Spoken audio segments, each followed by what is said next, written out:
যারা তৃণমূলের ব্যানারে জিতলেন, মমতা বন্দ্যোপাধ্যায়ের ছবিকে পেছনে রেখে যারা জিতলেন, তারা কি আদৌ স্বাধীন?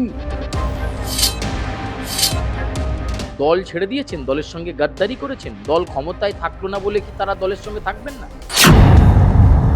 ক্ষমতার অলিন্দ যারা বুঝতে পারে তারা এইভাবেই রাজনীতির সাথে নিজের চরিত্রটাও পাল্টে যেতে থাকে।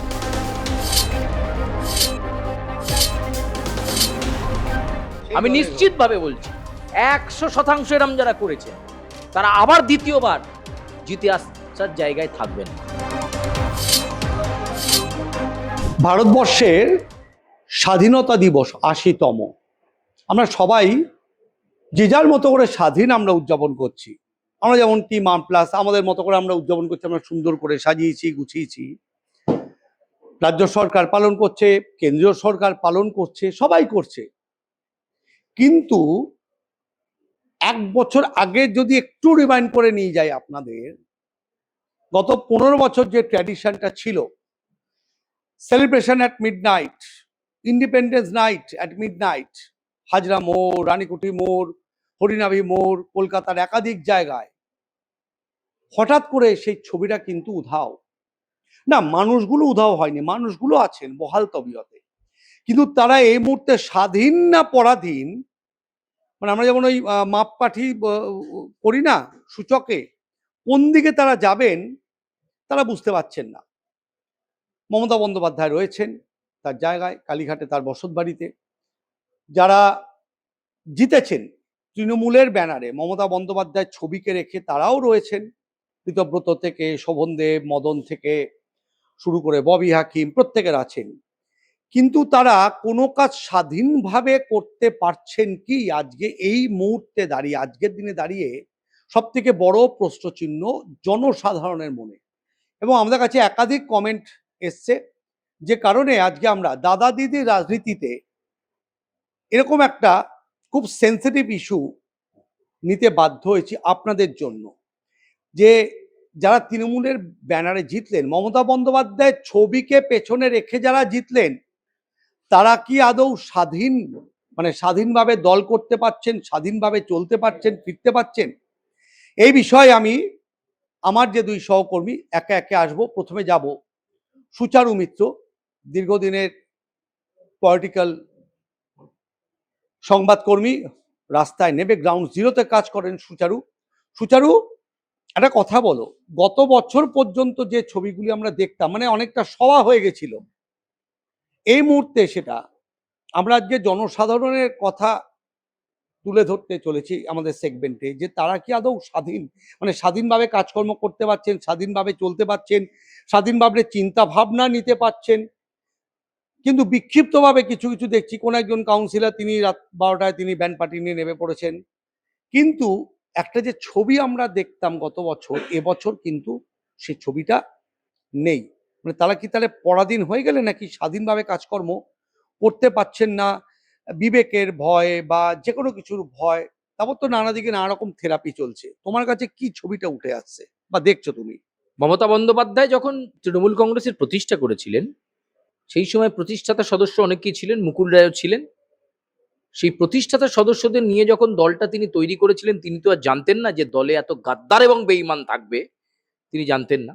তিনি মনে করতেন যে তার আশপাশে যারা রয়েছে, সেই দিনের লড়াকু তৎকালীন নেত্রী মমতা বন্দ্যোপাধ্যায়ের পাশে যারা রয়েছে, তিনি ভেবেছিলেন যে তারা বোধহয় তার সৈনিক। দলের দুর্দিনেও হয়তো তিনি তাদেরকে পাশে পাবেন। আচ্ছা, রাজ্যে তো ৩৪ বছর বামফ্রন্ট সরকার রাজ করেছে, ক্ষমতায় নেই, অনেক বছর হয়ে গেল। তা কই রাতারাতি বিমান বসু কি সিপিএম ছেড়ে দিয়েছেন?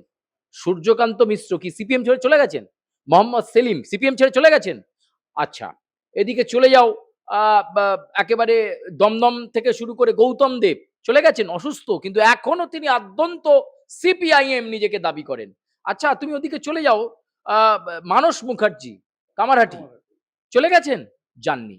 তাহলে এই সমস্ত লিডাররা তারা জানেন যে দল কঠিন সময়ের মধ্যে রয়েছে, আগামী দিনেও জানেন যে সিপিএম কে আরো বিপাকে পড়তে হবে। সবে মাত্র ০ থেকে ১টা আসন পাওয়া গেছে ডোমকলে।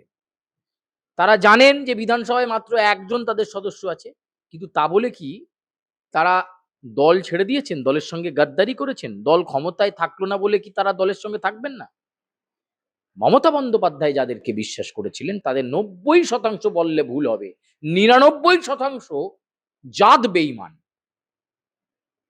তারা তাদের ব্যক্তিগত সুবিধার জন্য ঢুকেছিলেন। তুমি আজকে স্বাধীনতা দিবসে প্রশ্ন করলে না যে স্বাধীনতা আছে কি নেই? অবশ্যই স্বাধীনতা আছে। স্বাধীনতা আছে বলেই যে যখন খুশি কালীঘাট তৃণমূলকে মমতা বন্দ্যোপাধ্যায়কে ত্যাগ করে চলে গেছেন, মমতা বন্দ্যোপাধ্যায় আটকাতে পারেননি কাউকে। যদি সেই পরাধীনতা থাকতো, সেই হিটলারি ব্যবস্থা থাকতো বা জোর করে আটকানোর ব্যবস্থা থাকতো, তাহলে তো দেখো কাউকে কোনো কিছুতেই জোর করে রাখা যায় না। বলে না everything fair in love war and আরেকটা জিনিসে বলে, আমি সেটার মধ্যে গেলাম না। তো এইখানে দাঁড়িয়ে সবচেয়ে গুরুত্বপূর্ণ হচ্ছে যে তৃণমূল কংগ্রেসের প্রতিষ্ঠা সম্ভবত 1998 সাল। তাহলে এই দলটার প্রতি তার মানে আদর্শ বলে কিছু নেই। হ্যাঁ, আমি কয়েকটা নেতার নাম বললে মানে অবাক হয়ে যাই। এরা মমতা বন্দ্যোপাধ্যায় তৃণমূল কংগ্রেসে যোগদান করলেন, সুযোগ সুবিধা পেলেন, কেউ বিধায়ক হলেন, কেউ পৌরসভা চেয়ারম্যান হলেন, কেউ সাংসদ হলেন, আবার যেই চৌঠামে চলে গেল আমি বিষোদ্গার শুরু করলাম যে মমতা বন্দ্যোপাধ্যায় নেতৃত্ব দিতে পারেনি, অভিষেক বন্দ্যোপাধ্যায় নেতৃত্ব দিতে পারেনি। কেউ বলছে তৃণমূল জিতলে আমি তৃণমূলে থাকতাম। এটা কোনো কথা হলো? তুমি যদি দলের প্রকৃত কর্মী হও তাহলে তুমি তো সেই দলের সঙ্গে অ্যাটাচ থাকবে। সেটাই উচিত। অনেক স্বাধীনতা সংগ্রামী জীবিত অবস্থায় ভারতের স্বাধীনতা দেখে যেতে পারেননি। তা বলে কি তারা ইংরেজের পাচাটা দালালি করতে গেছিলেন নাকি? যারা প্রথম থেকে স্বদেশী আন্দোলন করেছিলেন, যারা প্রথম থেকে সশস্ত্র আন্দোলন করেছিলেন, তাদের একটাই আপ্তবাক্য ছিল, ব্রিটিশদেরকে ভারত থেকে হটাও, ভারতকে স্বাধীন করো। যারা ব্রিটিশদের তাবেদারি করেছিল, যারা ব্রিটিশদের দালালি করেছিল, ইতিহাস তাদেরকে মনে রাখেনি যশবন্তদা। আর যারা নেতাজি সুভাষচন্দ্র বসুর মতো, চিত্তরঞ্জন দাসের মতো বা ক্ষুদিরাম বসুর মতো যারা দেশের জন্য স্বার্থত্যাগ করেছিল, আজকে ইতিহাসের কোনাতে দুটো লাইন হলেও তাদের জন্য লেখা আছে। তাই আমি তোমাকে বলি, আজকে খুব গুরুত্বপূর্ণ প্রশ্ন তুমি করলে যে তৃণমূল স্বাধীন নাকি পরাধীন, নাকি নতুন না পুরনো, সব গুলিয়ে গেল। এই দলটা পাওয়ার করিডোরে যখন ছিল, যেভাবে সাড়ম্বরে তারা স্বাধীনতা দিবস পালন করত, সরকারিভাবে আবার শাসক দল হিসাবে, খুব স্বাভাবিক যে কোনো দল পাওয়ার করিডোর থেকে চলে গেলে এটাই হয়। বামেদের ক্ষেত্রেও তাই হয়েছে। তার আগের 27 বছর কংগ্রেসের আমল তোমরা দেখেছো, সেক্ষেত্রেও হয়তো তাই হয়েছে। ফলে এখানে দাঁড়িয়ে এটা অত্যন্ত গুরুত্বপূর্ণ যে স্বাধীনতা পেতে পেতে মানে এবার এখন সব নেতাই বলতে শুরু করেছে আমি স্বাধীনতার স্বাদ পেলাম। সেই তালিকায় নবতম সংযোজন কি কুণাল ঘোষ। আমি দুধের সাংবাদিক হিসেবে ওনাকে অত্যন্ত রেসপেক্ট করতাম। খুব অল্প সময় কুণালদার আন্ডারে কাজও করেছি। সাংবাদিক হিসাবে সাংবাদিক সত্তা নিয়ে একটা প্রশ্নও নেই। রাজনীতির ক্ষেত্রে দাঁড়িয়ে এতদিন পর্যন্ত তিনি মমতা বন্দ্যোপাধ্যায়ের সৈনিক হিসেবে কাজ করলেন। কিন্তু আজকে যে ছবি দেখা যাচ্ছে যে বেলেঘাটায় নব তৃণমূল, যেটাতে চন্দ্রিমা ভট্টাচার্য চলে গেছেন, ববি হাকিম চলে গেছেন, অরূপ বিশ্বাস চলে গেছেন, শান্তনু সেন চলে গেছেন, তাদের তৃণমূলের মঞ্চে গিয়ে তিনি স্বাধীনতা দিবস পালন করছেন। এই মেসেজটা তো ঠিক হলো না। মানে আমি এই জায়গাটা সুচারু একটু আসছি, আমাকে এবার একটুখানি রিকের কাছে যেতে, কারণ রিকও আমাদের জেনজি প্রজন্মের সাংবাদিক। রিক একদম রাস্তা নেমে, রিক সুচারু যেটা বললো যে আমরা বামেদের, সত্যি তো 34 বছর বামেরা রাজত্ব করেছে, কিন্তু হেরে যাওয়ার পর কোনো সূর্যকান্ত বলো বা বিমান বসু বলো বা যাদেরকে আমরা দেখেছি সেই সময়, তারা হয়তো দেহত্যাগ করেছেন, কেউ কেউ মারা গিয়েছেন, চলে গিয়েছেন অন্য পারে, কিন্তু তারা শেষ দিন পর্যন্ত কিন্তু দল ত্যাগ করেনি। কিন্তু আজকে হঠাৎ করে কোনো একজন সাংসদ, যিনি ধোঁয়া দেখলে বলতেন যেখানে শিল্প হচ্ছে, তিনি বলতেন আজকে যে ভাই জিতলে পরে ভাই তোমার দিকে থাকতাম, ভাই হেরে গেছো তোমার দিকে নেই। আজকে নতুন তৃণমূল, যেটা সুচারু দিল ইনফরমেশনটা, যে আমরা কুণাল ঘোষ, ব্যক্তি কুণাল ঘোষ, সাংবাদিক কুণাল, অনেকগুলো তার সত্তা, সেগুলো নিয়ে কিছু বলার নেই, আমিও ব্যক্তিগতভাবে রেসপেক্ট করি অত্যন্ত। কিন্তু রাজনীতিক কুণাল ঘোষকে আজকে কিন্তু দেখলাম যেভাবে চন্দ্রিমা চলে গিয়েছেন, যে পথে পা বাড়িয়েছেন, জাভেদ খান থেকে শুরু করে ফিরাদ হাকিম, একাধিক, শশী পাজা যাব কি যাব না, সেটা গান আছে না, ডিভলভমেন্ট, ভেবে ভেবে হয় যাওয়া তো হলো না। তো তিনিও ভাবছেন যে স্বাধীনভাবে যেতে পারবেন কিনা, কিন্তু কুণাল ঘোষেরই যাওয়া। এবং আজকে যে অদ্ভুত চিত্র লোকজন পোস্ট করছে সোশ্যাল মিডিয়া ট্রেন্ড, যে তৃণমূল দলটা কি আদৌ স্বাধীন?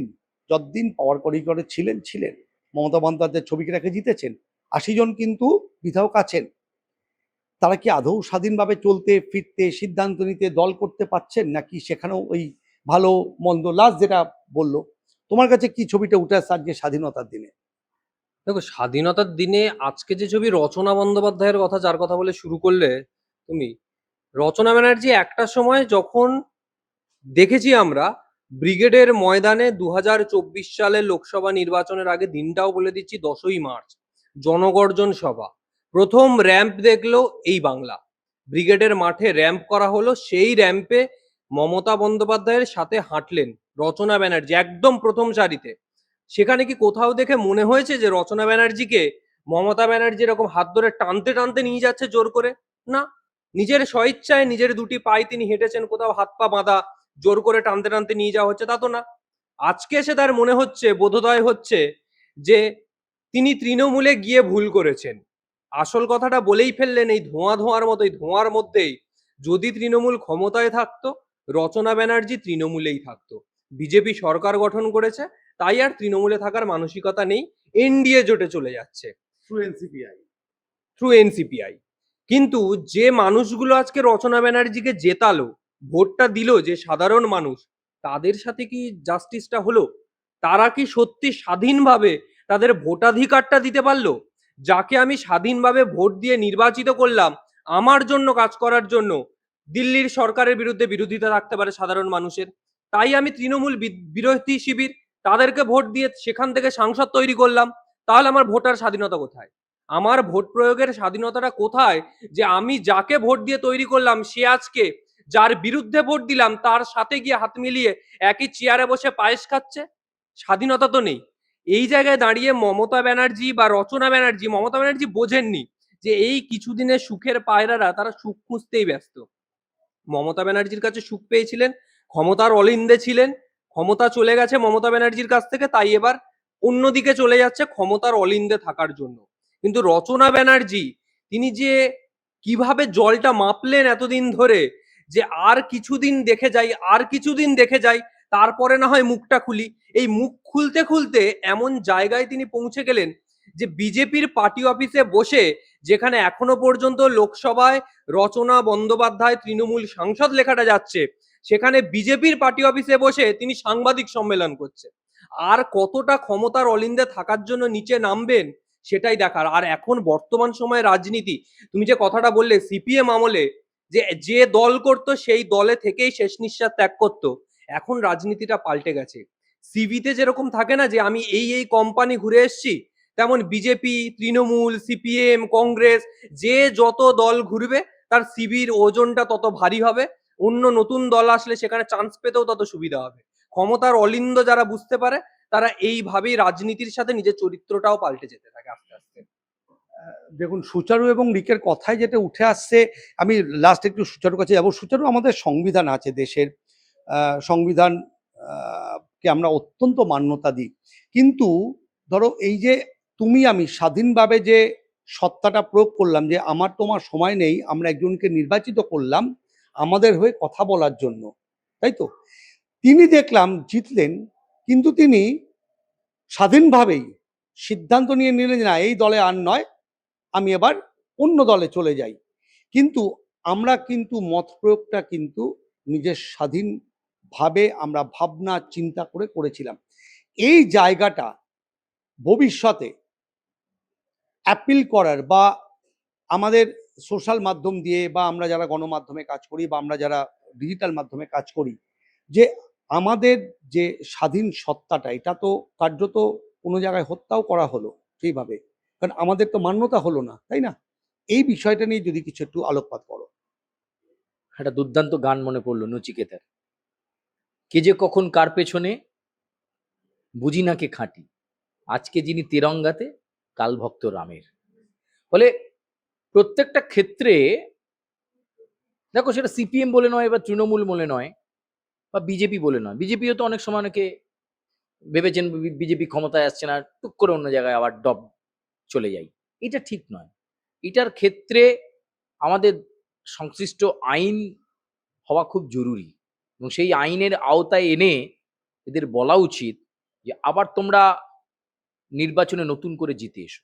একটি রাজনৈতিক দলের প্রতীকে আমি জিতে আসছি, জিতে এসে আমার মনে হচ্ছে আমি পাওয়ার করিডোরে থাকতে পারছি না, আমার চারপাশে সিকিউরিটি ঘুরছে না, আমার বড্ড নিঃসঙ্গ বোধ হচ্ছে, তাই আমার দরকার আর একটা কোথাও পাওয়ার করিডোরে থাকার জায়গা। তুমি থাকবে ভাই, তুমি আগে নির্বাচনে আবার নিজেকে প্রমাণিত করে এসো। আমি নিশ্চিতভাবে বলছি 100% এরম যারা করেছেন তারা আবার দ্বিতীয়বার জিতে আসার জায়গায় থাকবেন না। আসলে যে কবিতাটা দিয়ে শেষ করব, স্বাধীনতা দিবসের দিনে এরম ধরনের কবিতা বলা উচিত নয়, তাও বলতে হচ্ছে যে দেখো, তৃণমূলটা ভাঙতে ভাঙতে কালীঘাট তৃণমূল, ঋতব্রত তৃণমূল, এনসিপিআই, নানা রকম তৃণমূল ব্লক তৈরি হলো। আলটিমেট গিয়ে কোথায় মিশবে কেউ জানে না, কিন্তু তৃণমূল বলেও আগামী দিনে আর কোনো দল থাকবে কিনা আমাদের ছেলেরা হয়তো ইতিহাসে পড়তে পারে, অমুক নামে একটা পলিটিক্যাল রেজিস্টার পার্টি ছিল। তাই সেটাকে উদ্দেশ্য করে একটিখানি কবিতা। শ্রাদ্ধের দিন আমি একটি অদ্ভুত হিসেব দেখি, যে নেই তার জন্য এত আয়োজন, যে আছে সেও একদিন থাকবে না, অথচ সে সারাদিন আয়োজনে ব্যস্ত। মমতা বন্দ্যোপাধ্যায় ভাবছেন আজকে অমুক আছেন তমুক আছেন, পরের দিনে তিনি দেখছেন শিবির বদল, বিধানসভায় গিয়ে ঋতব্রত বন্দ্যোপাধ্যায়ের পাশে বসে পড়েছেন। আবার পরের দিনে তিনি ভাবছেন, বললেন যে আগামী লড়াইটা আমি চন্দ্রিমাকে নিয়ে হাইকোর্টে মামলা করব, চলবো। পরের দিনে দেখা গেল চন্দ্রিমা ভট্টাচার্য তৃণমূল ভবন থেকে সরাসরি চলে গেলেন একেবারে ঋতব্রত তৃণমূলে, মমতা বন্দ্যোপাধ্যায়ের বিরুদ্ধে বিষোদ্গার শুরু করে দিলেন। আবার অনেক নেতাকে দেখা গেল যাকে বলা হতো মমতা বন্দ্যোপাধ্যায়ের ছায়া, সেই ছায়া না হলে নাকি তারা চলতে পারতেন না, এখন তারা বলছেন যে মানুষ একত্রিত হও, আমরা মানুষের রায়কে মেনে নিয়েছি কিন্তু অন্যায়কে মেনে নিতে পারি না। সেই ফিরহাদ হাকিম, সেই অরূপ বিশ্বাস, ডানহাত বাঁহাত যারা ছিলেন, তারা আজকে আর ফ্রিডম অ্যাট মিডনাইট পালন করতে পারছেন না। টালিগঞ্জে খুব মহাসমারোহে হতো, মানে আমাদের যেতেই হতো, এরকম একটা ব্যাপার ছিল। কোথায় সেই freedom at midnight? Freedom at midnight নেই, মানে মধ্যরাতে স্বাধীনতা বিলীন হয়ে গেছে। আমি জানি না পরাধীনতার গ্লানিতে অরূপ বিশ্বাস ভুগছে কিনা, আবার হয়তো তিনি নতুন কোনো পাওয়ার করিডোর পেয়ে গেলে আবার মধ্যরাতে স্বাধীনতা দিবস পালন করবেন। এসব কিছুকে ফেলে রেখে না, মানে এই সমস্ত মানুষগুলোকে আগে আদর্শ শেখা উচিত। যে মানুষগুলো দেশের স্বাধীনতা দিয়ে গেল, নেতাজি সুভাষচন্দ্র বসু, চিত্তরঞ্জন দাস, এদের থেকে শেখা উচিত যে একজন আদর্শ রাজনীতিবিদের কেমন হওয়া উচিত। রাজনীতি করার হলে একটি আদর্শ নিয়ে করব, না করা হলে বাড়িতে বসে থাকবো। এই দল বদল, জার্সি বদল, ফুটবল ক্লাবের চুক্তির মতো, এটা পশ্চিমবঙ্গে একটা হ্যাবিট হয়ে দাঁড়িয়েছে। এবং তুমি যদি বলো এই কালচার তো নতুন নয়, এই কালচারটা মুকুল রায় শুরু করেছিলেন। তৃণমূল ভবনে তখন রোজ যোগদান করত, তখন তৃণমূল বোঝেনি যে তাদেরও একদিন পরাধীনতার দিন আসবে। এখন তৃণমূলের পরাধীনতার দিন চলছে, প্রতিদিনই উইকেট পড়ছে, প্রতিদিনই জার্সি বদল হচ্ছে। অর্থাৎ সুচারু এবং রিকের কথা যেটা উঠে এলো, কার্যত দাবার ক্ষোভ দেখেছেন 64, প্রতিপক্ষ একটা চাল দেয়, সেই চালটাকে ভেবে নিয়ে কিন্তু আপনাকে চাল দিতে হয়। আবার অদ্ভুতভাবে ঘোড়া কিন্তু আড়াই চালে চলে, বোরের মতো কিন্তু একটা একটা ঘর যায় না। আবার রাজা বা মন্ত্রী বা গজ, তারা কিন্তু কোনাকুড়ি আড়াআড়ি যে কোনো জায়গায় যে কোনো সময় যেতে পারে।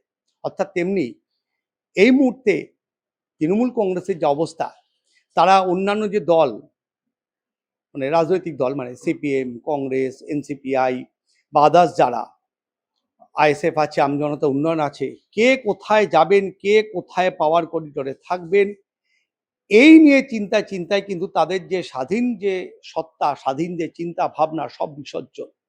আর যেটা সুচারু বলল, আমিও ব্যক্তিগতভাবে একমত যে আদর্শ থাকতে গেলে ইতিহাসটা জানতে হবে, পড়তে হবে। যেভাবে দেশের জন্য আর 5 জনের জন্য, ক্ষুদিরাম থেকে মাস্টারদা সূর্য সেন, নেতাজি, এরা নিজেদের প্রাণ, শরীর, স্বপ্ন সব কিছু দিয়ে দিয়েছিলেন। যদি দল করতে হয় স্বাধীনভাবে, গর্জে, কণ্ঠ তুলে, মাথা তুলে, তাহলে কিন্তু জয়ের সময় যেমন থাকতে হবে, যদি পরাজয় আসে সেদিনও কিন্তু দল পরিবর্তন করলে চলবে না। পাবলিক জনতা কিন্তু এটা ভালোভাবে নিচ্ছে না।